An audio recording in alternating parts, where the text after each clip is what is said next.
Subscribe कीजिए हमारे YouTube channel Saxena CP classes को और बेल आइकन को प्रेस कीजिए हमारा लेटेस्ट एजुकेशनल वीडियो सबसे पहले देखने के। क्लास भी मज़ेदार हो, टीचर भी मज़ेदार हो, सब कुछ झकास होता और काम बन जाएगा, है कि नहीं? टीचर भी सुंदर होना चाहिए। कुछ लोग क्या करेंगे, टीचर को ही देखने आएंगे, है ना?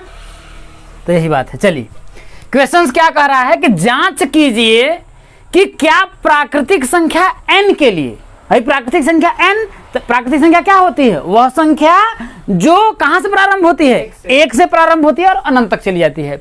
n के लिए संख्या 6 के पावर n अंक 0 पर क्या होगा? समाप्त हो सकती है। क्या बोल रहा है भैया कि संख्या 6 के पावर n है। अब n का है भैया, प्राकृतिक संख्या है, तब n का मान क्या होगा? 1 होगा, 2 होगा, 3 होगा, 4 होगा, 5 होगा, 6 होगा, ऐसे ही होता चला जाएगा, है ना? अब 6 के पावर n, अगर हम 6 के पावर n के जगह पर 1 रखेंगे तो 6 कम कितना हो जाएगा? 6 हो जाएगा। 6 के पावर n के जगह पर अगर 2 रखेंगे तो कितना होगा? 6 कितना हो जाएगा? 36 हो जाएगा। कितना हो जाएगा? 36 हो जाएगा। 6 के पावर 3 रखेंगे तो कितना होगा? 6 के 36, 6 के कितना होगा? 216 हो जाएगा। कितना हो जाएगा? 216 हो जाएगा। लेकिन यहाँ हम लोग कर रहे हैं, लेकिन हम लोगों को जो 0 पर कहीं समाप्त हो रहा है? नहीं हो रहा है। क्यों नहीं हो रहा है? कि मैंने आप लोगों को बताया था कि कोई भी संख्या, या फिर आप क्या करिए कि ये जो संख्या 6 है ना, इसका गुणनखंड कर दीजिए। तो 6 का जब आप गुणनखंड करिएगा तो 2 और क्या आएगा? 3 आएगा। कितना आएगा? 2 और 3 आएगा। लेकिन कोई भी संख्या जो 0 पर समाप्त होती हो, कोई संख्या हो भाई, जिसका क्या हो, इकाई का अंक क्या हो? 0 पर हो। तो जैसे कि संख्या क्या होगी? 10 होगी। भाई ये 0 पर समाप्त हो रही कि नहीं हो रही है ना? 20 होगा, 30 होगा, 40 होगा, 50 होगा, 60 होगा, 70 होगा। ये सभी संख्याएं क्या हैं? 0 पर ही तो समाप्त हो रही है। इनका क्या करिए? गुणनखंड करके देखिए। क्या करिए? गुणनखंड करिए। कैसा गुणनखंड? अभाज्य गुणनखंड। जब इनका आप क्या करिएगा? अभाज्य गुणनखंड करेंगे तो क्या मिलेगा? अभाज्य जब गुणनखंड करिएगा तो क्या इसको आप लिख सकते हैं? 2 अगुणते 5, आया ना? अब भैया 20 को देख लीजिए। 20 को करिएगा तो क्या करेंगे? 2 गुणते 2 मल्टीप्लाई बाई 5, आया ना? अब 30 को करिएगा तो 2 मल्टीप्लाई बाई 3 मल्टीप्लाई बाई कितना आएगा? आया ना? इसको करिएगा तो 2 इंटू 2 इंटू 2 इंटू कितना होगा? 5। आपको देखने को एक चीज ये मिल रहा है कि इस संख्या के अभाज्य गुणनखंडों में एक 2 है और एक 5 है ही है। अगर मतलब कि कोई भी संख्या 0 पर तभी समाप्त होगी जब उसके अभाज्य गुणनखंडों में एक क्या हो? 2 हो और एक क्या हो? आपका 5 हो। इन दोनों संख्याओं का क्या होना चाहिए? गुणनफल होना चाहिए। क्योंकि 5 का 2 में गुणा करेंगे 10 आएगा। 5 में यहाँ 2 में गुणा करिए 10 आया, 10 का फिर 2 में गुणा करेंगे 20 आया, आया ना? 5 का 2 में गुणा करिए 10 आया, 10 का 3 में गुणा करिए 30 आया। तो यहाँ पर अब तो भैया इसके अभाज्य गुणनखंडों में एक 2 है, 3 का पता नहीं। बात समझ में आया? मैंने कहा कि भैया शादी तभी होगी जब एक लड़का होगा और एक ठो लड़की। लड़का तो है, लड़की का पता नहीं। लड़का तो है लेकिन लड़की का पता है? लड़की फरार है। जब लड़की फरार हो गई तो कहां से होगा? हो पाएगा? आया ना? तो हम लिखेंगे यह संख्या, भाई प्राकृतिक संख्या n के लिए संख्या 6 पर n अंक 0 पर समाप्त नहीं होगी। क्या होगी? कि प्राकृतिक संख्या n के लिए संख्या 6 के पावर n 0 पर समाप्त नहीं होगी, क्योंकि इसके अभाज्य गुणनखंडों में लड़का तो है लेकिन लड़की क्या है? फरार है। 3 नहीं है ना भाई? 2 तो है, 3 से हमसे क्या मतलब है? भाई उसके अभाज्य गुणनखंडों में एक 2 और एक 5 होना चाहिए ना? ये दोनों होना चाहिए।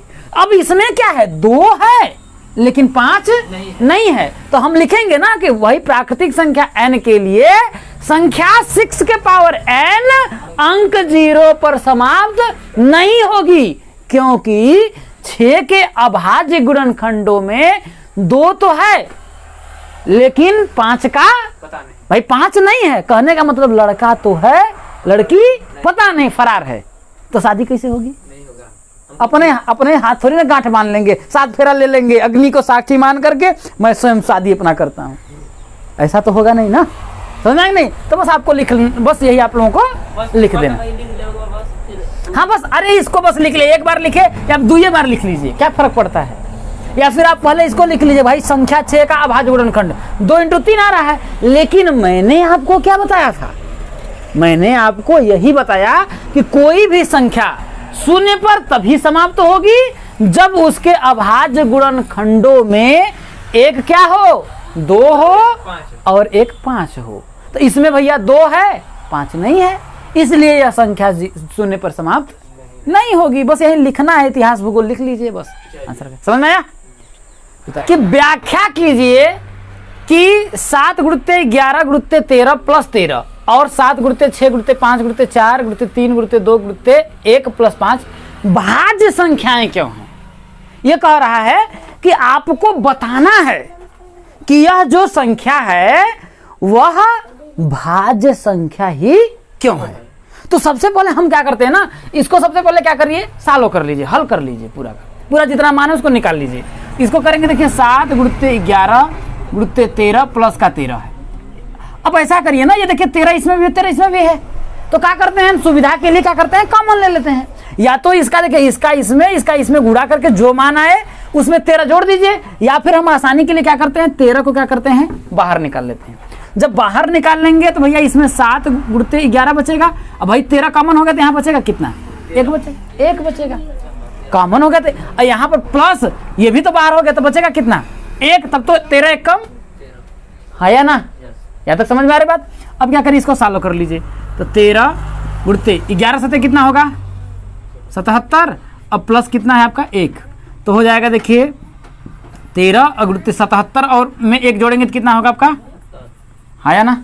अब क्या करेंगे, इसका इसमें गुणा कर लीजिए, 78 का 13 में गुणा कर लीजिए तो कितना होगा, 13 8 104 10 और 13 7 91 और 91 में 10 जोड़ेंगे तो कितना होगा, 101।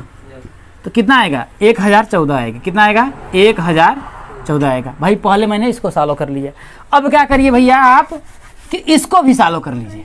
किसको सॉल्व कर लीजिए, इसको भी सॉल्व कर लीजिए। अब इसको सॉल्व करेंगे, देखिए इन दोनों में कॉमन क्या देख रहा है, देखिए 5 इसमें भी है, 5 इसमें भी है। या फिर इसको क्या करिए ना, देखिए कितना है, 7 × 6 × 5 × 4 × 3 × 2 × 1 + 5 है। सुविधा के लिए अगर कॉमन लेना है तो कॉमन ले लीजिए, नहीं तो ऐसे सॉल्व हो रहा था, ऐसे करिए। देखिए आपका हो जाएगा 5 चौके 20 20 और 7 छक्के 42। अब 42 दूना कितना होगा, 84 हो जाएगा, 840 हो जाएगा। देखिए 7 छक्के 42 और 42 5 चौके 20, तो 42 और दूना कितना हो जाएगा, 84, 840। 840 में 6 का गुणा कर दीजिए, तो 840 × 6 3 दूना के 6, अब प्लस का कितना आएगा आपका, 5 आएगा। क्या करिए, अब देखिए आपका 0 हो जाएगा, 6 चौके कितना हो जाएगा, 24 के 4 हासिल 2 हो जाएगा, 8 छक्के 48 और 2 कितना हो जाएगा आपका, 50। तो 5040 और प्लस का 5, इसको जोड़िएगा तो कितना होगा, 5000 कितना हो जाएगा आपका, 45 हो जाएगा। अब ये पूछ रहा है कि व्याख्या कीजिए कि ये और ये संख्या भाज्य संख्या ही क्यों है। भाज्य संख्या क्या होती है, भाज्य संख्या क्या होती है कि वह संख्या जो एक और स्वयं के अलावा किसी दूसरी संख्या से भी क्या होती है, दूसरी संख्या से क्या हो जाती है, भाज्य हो जाती है, विभाजित हो जाती है। वही संख्या क्या कहलाती है, भाज्य संख्या कहलाती है। इस संख्या को भी देख लीजिए भैया, एक और स्वयं के अलावा किसी दूसरी संख्या से ये भाज्य है या नहीं है। तो ऐसे ही दिख रहा है, देखिए कि ये एक और स्वयं के अलावा, इसको 2 से काटेंगे नहीं कट जाएगी, कट जाएगी नहीं कट जाएगी। तो इसने बोला बस एक काल आपको बताना है कि वह संख्या जो एक और स्वयं के अलावा किसी दूसरी संख्या से क्या हो जाए, कट जाए या पट जाए। तो इसका मतलब ये 2 से कट रही है कि नहीं कट रही है? तो भैया जब 2 से कट रही है तो हम कह देंगे कि ये भाज्य संख्या है, क्योंकि ये एक और स्वयं के अलावा किसी दूसरी संख्या से भी क्या हो रही है, कट रही है। वही तरीका इसमें अपना लीजिए, एक और स्वयं के अलावा ये देखिए 5 से काटेंगे तो कट जाएगी भाई, 5 4 9 और 9 5 14, इसका मतलब ये 5 से श्योर कटेगी, क्योंकि भाई 5 से भाज्यता का नियम यही कहता है कि इकाई के अंक के स्थान पर या तो 0 हो या तो 5 हो, वह संख्या सदैव 5 से क्या होगी। तो भैया ये एक और स्वयं के अलावा जब 5 से विभाजित हो रही है तो ये क्या होगी, भाज्य ना होगी। तो क्या हमको बोलेंगे, क्या बोलेंगे बताइए? हम पूछ रहे हैं कि हमारा विवाह एक लड़की से हुआ है, तो हमारे मेहरारू नहीं तो क्या कहोगे, तो हम हैं उसको पत्नी नहीं तो क्या करेंगे, साली कहेंगे। तो जब ये संख्या एक और स्वयं के अलावा किसी दूसरी संख्या से विभाजित हो रही है तो उसे भाज्य नहीं कहेंगे तो क्या कहेंगे, तो भाज्य कहेंगे ना। जैसे अगर हमारा विवाह किसी लड़की से हुआ तो वो लड़की हमारी बिना धर्म पत्नी होगी, हमारी ना होगी, तो उसको पत्नी नहीं कहेंगे, क्या कहेंगे। और जब एक और स्वयं के अलावा किसी दूसरी संख्या से कट रही है तो इसे भाज्य नहीं कहेंगे तो क्या कहेंगे, तब भाज्य ना कहेंगे, क्योंकि इसकी डेफिनेशन यही है। समझ में आया ना?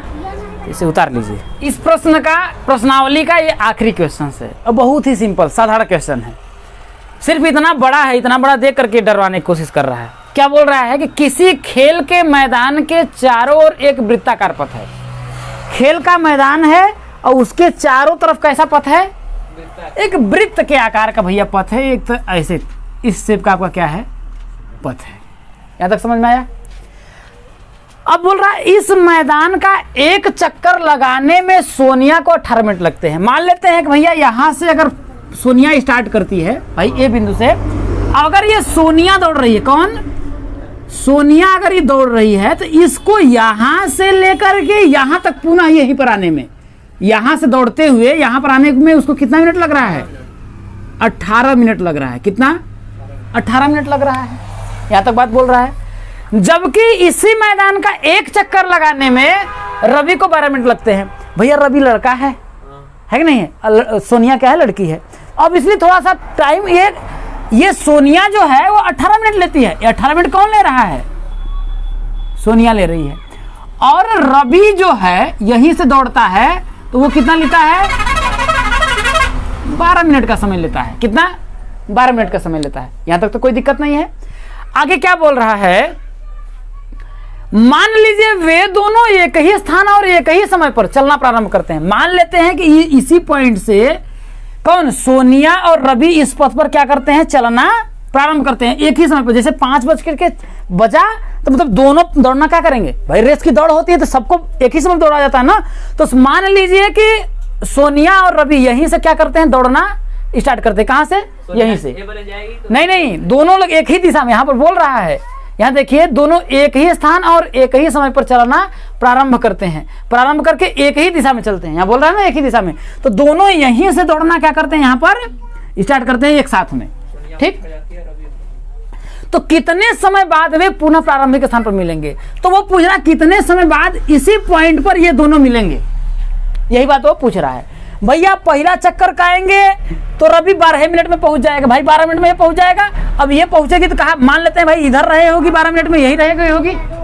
तो अब यहां पर पहुंचने के भाई इतना पीछे है ना, दूसरा चक्कर लगेगा। ठीक है, दूसरा जब चक्कर लगेगा तो कितना हुआ, 24 मिनट हुआ। ये यहां पर पहुंच जाएगा, है कि नहीं है। यहीं पर नहीं, दूसरा चक्कर में ये, अब समझिएगा इस बात को, ऐसे समझिए कि दूसरा जब चक्कर लगेगा तो दूसरा चक्कर रवि कितने मिनट में लगा लेगा, 24 मिनट में। और सोनिया अभी हमको लगता है इधर ही रहेगी दूसरे चक्कर में। और रवि तब तक अपना क्या करेगा, तीसरा चक्कर लगाएगा। तो यहाँ पर ये 36 मिनट लगेगा कि नहीं लगेगा, 36 मिनट लगेगा कि नहीं लगेगा। 36 मिनट में रवि कितना कर लेगा, 3 चक्कर लगाएगा। और सोनिया 18 मिनट में 1 चक्कर लगा रही है, तो 36 मिनट में कितने चक्कर लगाएगी, 2 चक्कर लगाएगी ना। लेकिन मिलेंगे दोनों तो यहीं पर, हाँ या ना। क्योंकि 18 मिनट भाई, ये देखिए 12, फिर दूसरा चक्कर 12, 24, तीसरा चक्कर 12, 3, 36। अब सोनिया का देखिए 18, दूसरा चक्कर 18 दूना 36, 18 कितना हुआ, 36 हुआ। तो ये पूछ रहा कितने समय प्रारंभिक स्थान पर मिलेंगे। आपको करना कुछ नहीं है, क्या करेंगे दोस्तों, दोनों यहां लिखेंगे, दोनों प्रारंभिक स्थान पर मिलेंगे। बराबर कितना 18 व 12 का क्या करेंगे हम भैया, लॉस बस आप लोगों को निकालना था। क्या निकालना है आपका, लॉसन निकालना है। तो लॉसन निकाल लीजिए, भागे विधि से निकाल लीजिए। क्या होगा 18 और 12 होगा। 2 से काटिए, 9 दूना के 18, 6 दूना के 12, फिर 2 से काटिए, ये तो कटेगा नहीं, 9 हो जाएगा। ये कितना होगा 3 दूना के 6। अब किससे कटेगा 3 से, 3 से काटिए कितना होगा 9 और सॉरी 3 से काटेंगे तो आपका कितना होगा, आपका देखिए ये 3 हो जाएगा और ये कितना हो जाएगा 1 हो जाएगा। फिर 3 से काटेंगे तो कितना आपका आएगा, देखिए 1 और 1 आ जाएगा। अब बस वही क्या करेंगे 18 और 12 का लॉस बराबर इसी को लिख लेंगे 2 गुणते 2 गुणते 2 गुणते 3 गुणते 3 बराबर कितना होगा 3 त्रिका 9 दूना के 18 दूना के 36 मिनट में आप लिखेंगे वे दोनों प्रारंभिक स्थान पर मिलेंगे। यही आपका क्या हो जाएगा, आंसर हो जाएगा। समझ में आया। और ये आपका चैप्टर क्या हो गया, समाप्त हो गया।